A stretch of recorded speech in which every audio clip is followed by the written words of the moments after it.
Eastern Europe isn't waiting. With Russia tearing through Ukraine and NATO looking weaker, countries on Putin's doorstep are making a choice: arm up or risk being next.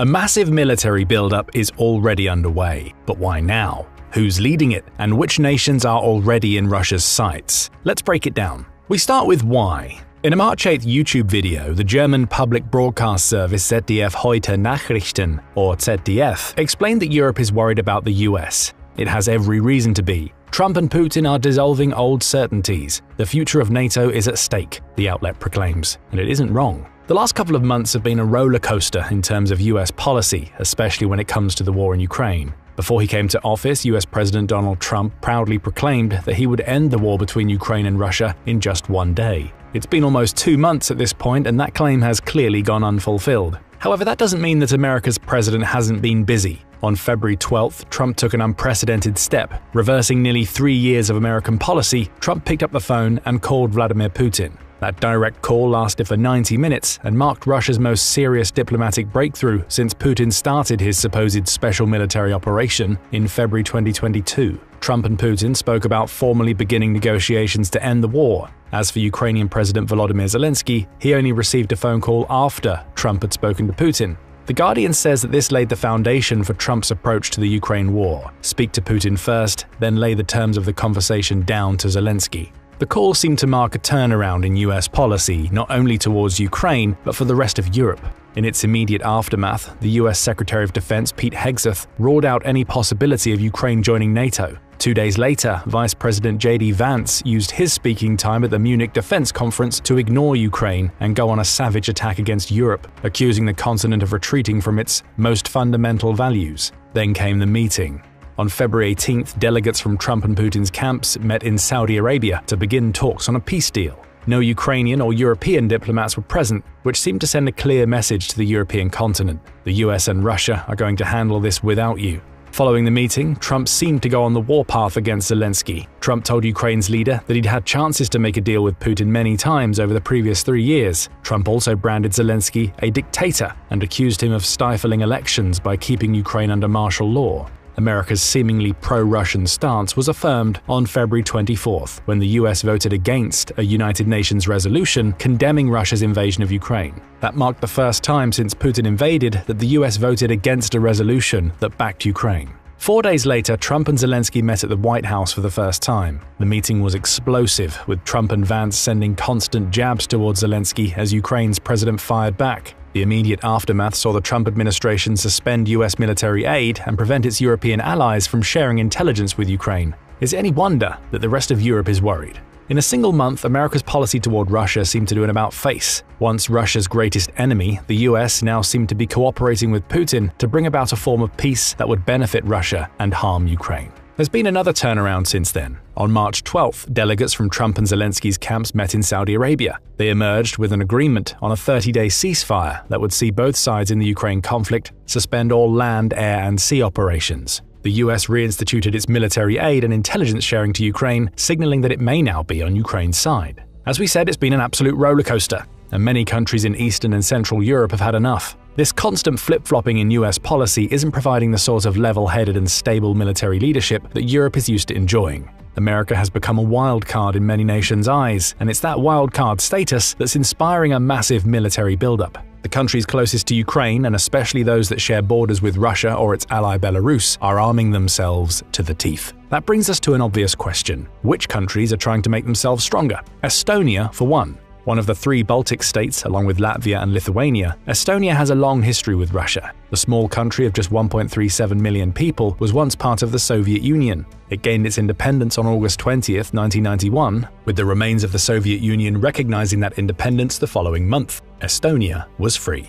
Now it worries that Russia intends to target it next if Putin is successful in Ukraine. In Estonia, Russia has long been seen as an imperial aggressor that wants to retake Estonia under Putin. That's why America's recent actions have been a wake-up call to the nation. It already threw its support behind Ukraine, but with American policy seeming to change on a nearly daily basis, Estonia knows it needs to do more to defend itself. Right now it isn't ready. According to Global Firepower, or GBF, which ranks 145 military nations annually based on over 60 factors, Estonia has the 107th most powerful military in the world. That's a long way behind Russia, and it should come as no surprise. The tiny nation has a military with just 7,700 active personnel, though it also has 78,800 reserves, upon which it can call if it faces a Russian threat. Estonia also has 10,000 paramilitary forces, which are essentially militias and similar groups that are independent of the country's main military but typically act in support of their country. Estonia's tiny air force contains just 5 aircraft, most of which are helicopters, and it has a tiny 1,685 military vehicles. The country's navy isn't much better, with just 8 assets, 4 mine warfare ships and 4 patrol vessels.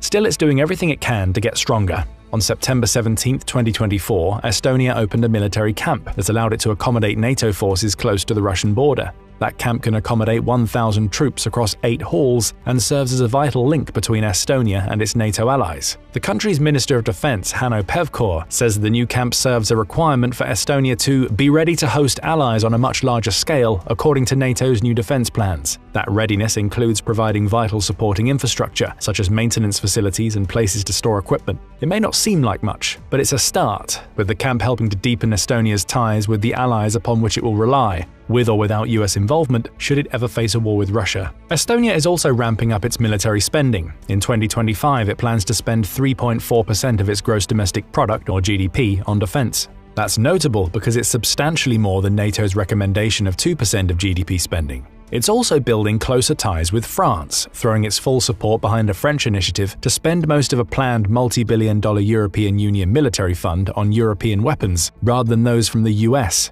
Estonia's Prime Minister, Kristen Michal, has also backed calls, made by Donald Trump, for NATO countries to hit 5% of GDP spending on defense. "We know our adversary," Michal said. "Just as Poland, Latvia and Lithuania must aim for 5% in defense spending, so must we." The messages coming out of Estonia are clear. We believe Russia is planning to invade, and we're no longer sure we can rely on US support. Still, it won't be enough. It can't be, with Estonia being such a small nation in comparison to Russia. Moscow's military dwarfs Estonia's much weaker force. However, Russia will face more than an Estonian military buildup if it invades. There are already more paramilitary and resistance groups forming in the country that are willing to stand against Putin even if he overruns Estonia.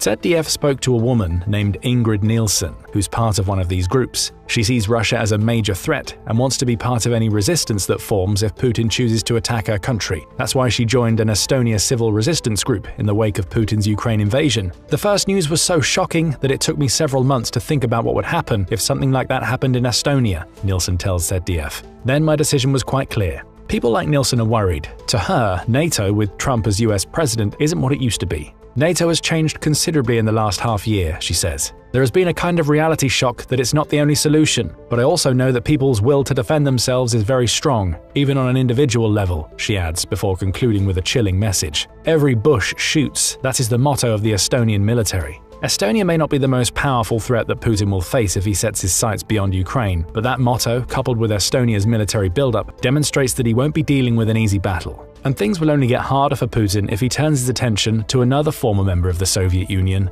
Poland. Like Estonia, Poland views Russia as a looming threat to its sovereignty. It's especially concerned because of what's known as the Suwalki Gap.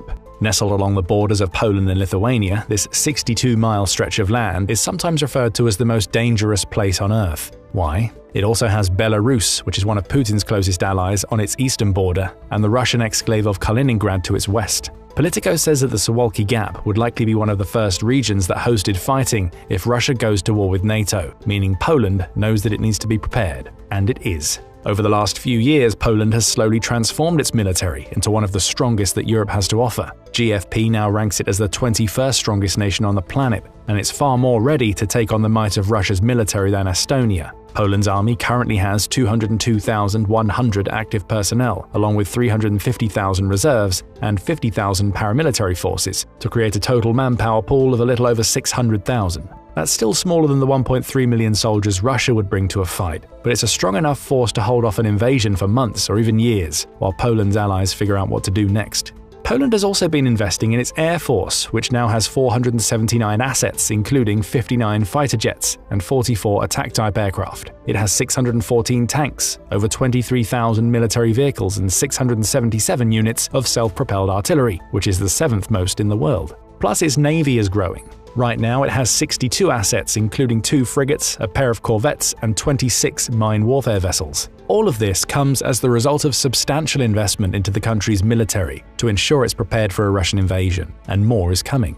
On February 5th, Poland's President Andrzej Duda announced that his country plans to spend 4.7% of its GDP on defense in 2025. That amounts to around $32.5 billion, but more importantly, it makes Poland the highest defense spender in NATO based on GDP. It's also a 0.6% increase over the 4.1% of GDP that Poland spent in 2024. We have a permanent, strong American anti-missile base in Poland, Duda said when making the announcement. And we are continuing with the purchases of the most modern equipment for the Polish army. Poland's Prime Minister Donald Tusk has also privately agreed that Europe needs to spend more on its defense, according to Euronews. The European Union Commission says that the continent needs to invest at least $541 billion into defense over the next decade. If Poland maintains its current rate of military expenditure, it'll account for close to 60% of that investment alone. Much of that money is being plowed into what Poland calls the East Shield. Lying across the borders that Poland and the Baltic states share with Russia and Belarus, the East Shield is an array of border defenses designed to slow down any incoming hostile forces.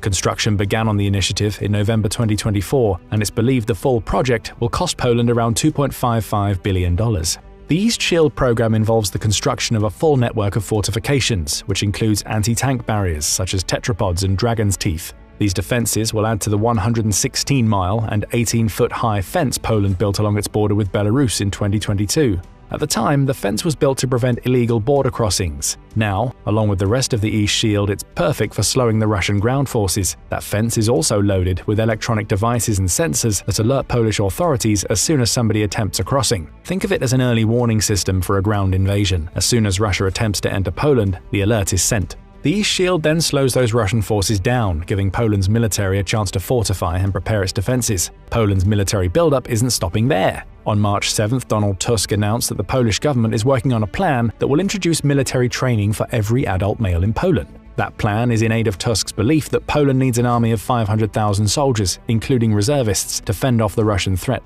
We will try to have a model ready by the end of this year so that every adult male in Poland is trained in the event of war, so that this reserve is really comparable and adequate to potential threats, Tusk said in a speech to Poland's lower houses of parliament. The plans also come amidst Poland's goal of increasing the size of its active army from 200,000 to 220,000 by the end of 2025. The country aims to hit 300,000 active service members overall, meaning the mandatory military training would help to supplement those numbers and provide the reservists needed in the event of a Russian invasion.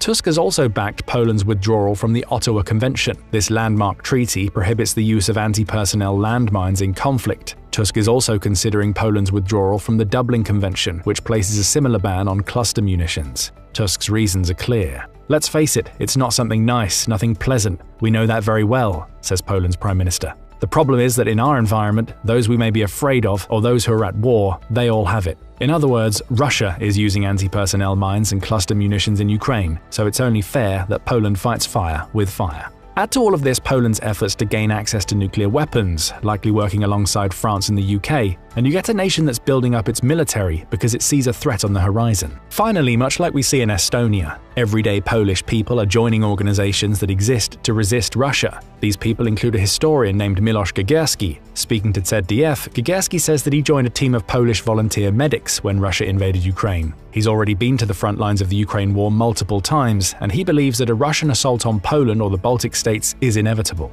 At some point, he says when speaking to ZDF, Russians don't think rationally. For them, their actions consist in the fact that they have to expand their empire, and indeed violently. For them, only power counts, and violence is what matters. That quote sheds light on why Poland and Estonia are building up their militaries. They don't want to fight. However, they believe there's no reasoning with Putin. They see Russia's leader as a man hell-bent on building an empire, and with America's repeated policy reversals also potentially weakening the collective threat that NATO poses to Putin, both nations want to be ready if they're forced into a fight. Not all countries in Eastern and Central Europe are able to build up in the same way. Take Georgia as an example. According to ZDF, Russia has occupied around 20% of that country since Putin started his 2008 war with the nation. It's also dealing with the influence wielded by a man named Bidzina Ivashnishvili. One of Georgia's wealthiest men, Ivashnishvili is an oligarch who has used his influence to guide Georgia away from the West. Thus, he creates a perfect atmosphere for Putin to expand his and Russia's influence in the small nation.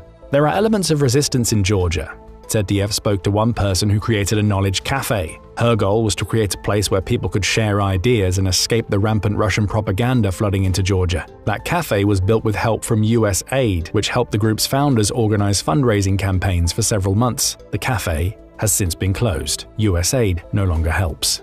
And as for the founder, Nana Bagalishvili, she's now classified as an enemy of the state of Georgia. No military buildup is possible for Georgia while Russian influence still exists. Moldova finds itself in a similar situation. Russia's influence is spreading through propaganda and bribery in the country. For instance, ahead of the country's October 2024 elections, Russia began sending people into the country carrying cash. Sums of up to $7,500 were in those people's pockets, with the money having a singular purpose: buying votes for the candidates that Russia favored. Russia was attempting to oust Maya Sandu, who was the president at the time and was running for re-election on a pro-European ticket. Russia failed, and Sandu achieved re-election. Right now, there are thousands of Russian soldiers stationed at Transnistria, which is a breakaway state that is officially recognized as part of Moldova but faces increasing Russian influence. Like Georgia, Moldova also faces issues related to Trump cutting US aid funding. For instance, teams in Moldova that oversee the country's elections are being forced to send people home because the money has run out. Again, that creates the perfect situation for Putin to expand his influence in a country he wants to control. Therein lies the key behind Eastern Europe's military buildup: control.